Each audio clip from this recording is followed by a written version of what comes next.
राधे राधे आप सभी को। अब आपको पता है only 7 days are left for NEET. अब इन 7 days में हमको करना क्या है, ठीक है। ये कोई वैसी वीडियो नहीं है जिसमें मैं आपको ये बताऊंगी कि कोई मिरेकल हो जाएगा और आपका सिलेक्शन हो जाएगा, नहीं।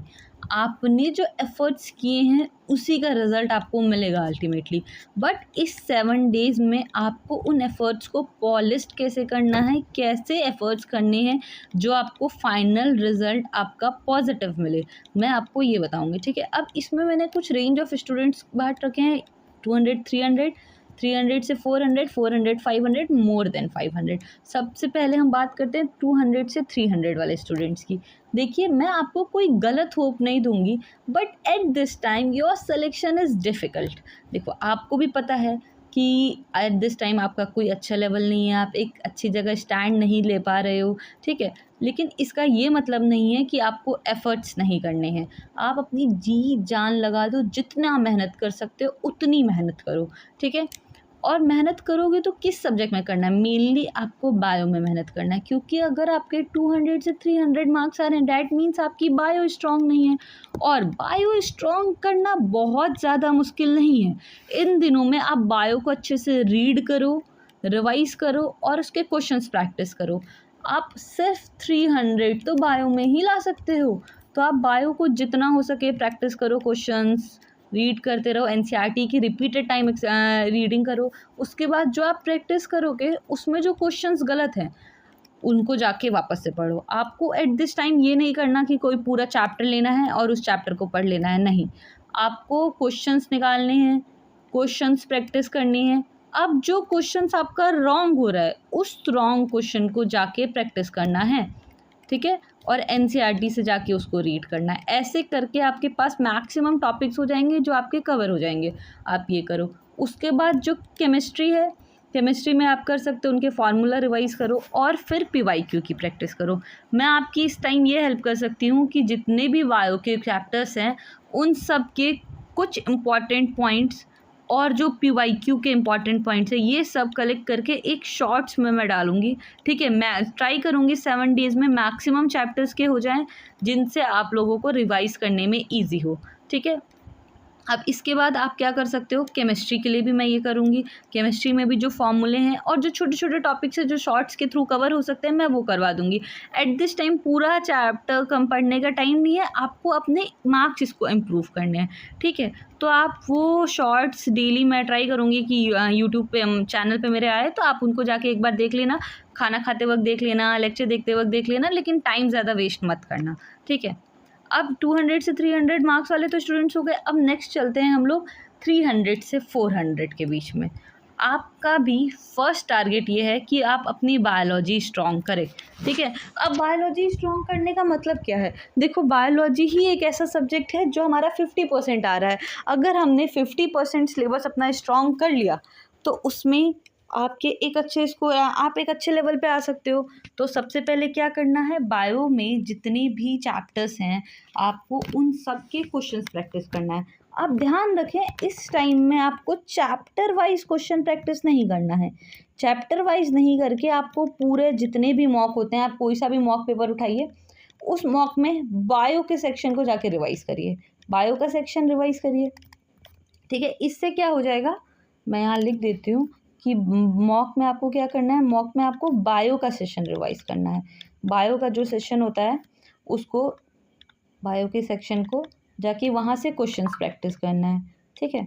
अब उसके बाद जो क्वेश्चंस गलत होंगे उसको जाके आपको एनसीईआरटी से रीड करना होगा, ठीक है।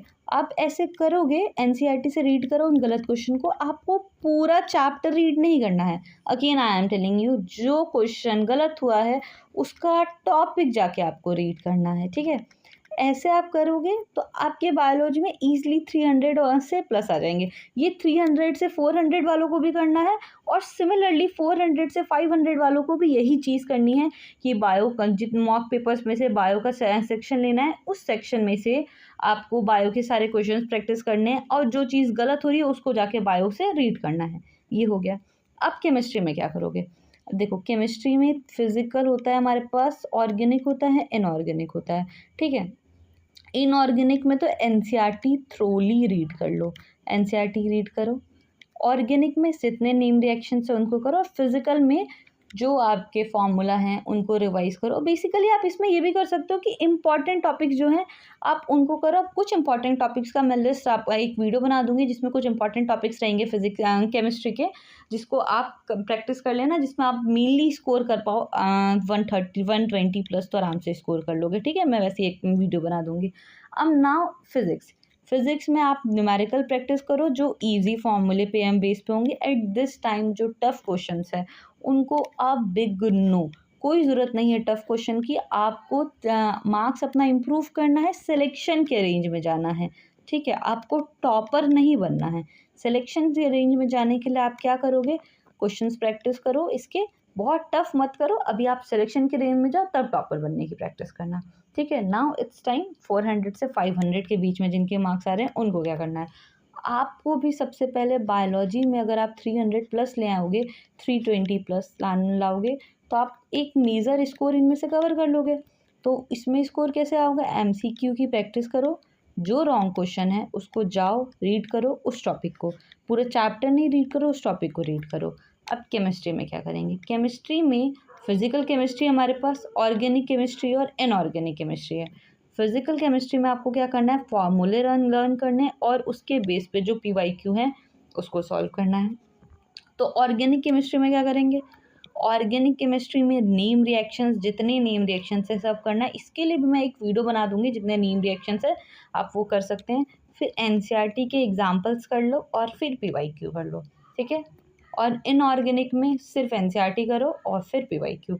देखो एट दिस टाइम मुझे पता है कि बहुत मुश्किल है, आप लोग बहुत स्ट्रेसफुल होंगे, बट यकीन मानिए कोई भी इधर इस टाइम में ऐसा नहीं है कि वो श्योर है कि उसका सिलेक्शन होगा। जो AIR 1 भी आने वाला है ना, उसको भी नहीं पता है कि उसका क्या होगा आगे। ठीक है, तो डर लगना बहुत नॉर्मल है, सबको डर लगता है, लेकिन इसका ये मतलब नहीं है हम एफर्ट्स नहीं करेंगे। आप मेहनत करते रहिए, दुनिया गोल है, हमारी मेहनत घूम के हमारे तक ही आएगी। जितना एफर्ट्स कर सकते हो कर लो, बहुत ज़्यादा मेहनत करो, बहुत बहुत बहुत ज़्यादा मेहनत करो। At the end of the day of NEET, अगर जिस दिन घर आओ लौट के और बेड पे लेटो तो ऐसा लगे ठीक है यार, जितना जो होगा सो होगा, देखा जाएगा, बट मैं जितना कर सकता था उतना मैंने कर लिया। ठीक है, मेहनत करो, जहाँ जो भी डाउट हो एक कमेंट सेक्शन में आप कमेंट करो, I definitely try to solve it. At this time मैं आपको बताती हूँ, I am not a expert, but मुझे पता है जो मैंने गलती किया है वो तो मैं आप लोगों को मना करूँगी करने के लिए। ठीक है, और किसी ने कहा है कि दूसरों की गलतियों से सीखते हैं तो कम टाइम लगता है। मैंने बहुत गलतियाँ की हैं अपनी नीट में, बहुत ज़्यादा। आई जनरली वांट कि कोई और ये गलतियाँ नहीं करे, इसलिए इधर मैं आप लोगों को गाइड कर रही हूँ। ठीक है, ऑल द वेरी बेस्ट, अच्छे से पढ़ो, बहुत अच्छे से पढ़ो। जो भी डाउट है कमेंट सेक्शन में देखते रहो। और ये चैनल मेरा नया है, इधर मैंने इतनी वीडियोस अब तक अपलोड नहीं की है। ठीक है, तो मैं ये कहूँगी कि मैं ट्राई करूँगी बहुत सारे शॉर्ट्स ऐसे अपलोड करूँ जिसमें आपके टॉपिक्स कवर हो जाएँ। ठीक है, तो आप चैप्टर्स शॉर्ट्स जैसे ये चैनल विजिट करते रहना जब भी आप खाना खाने जाओ या कोई सा ब्रेक लो। ठीक है, जिससे आपका वो रिवाइज हो जाए। दैट्स इट, भगवान पे भरोसा रखो, सब कुछ अच्छा होगा। That's it for the today, thank you.